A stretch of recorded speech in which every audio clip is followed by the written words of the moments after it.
Hello friends, how to fix high memory usage in Windows 11 with just one trick. You will be surprised that you can fix high memory usage on Windows 11 computer simply using one trick. This trick has worked for most of the people. Follow the steps. Click on search, type control,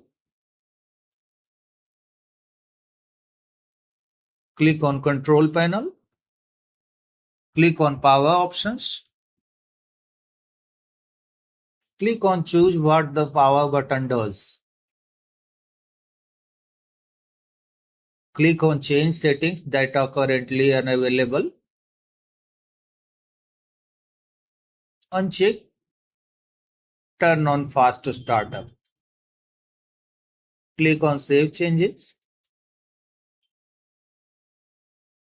So basically you need to turn off fast startup, restart your computer. That's all friends. Thanks for watching the video.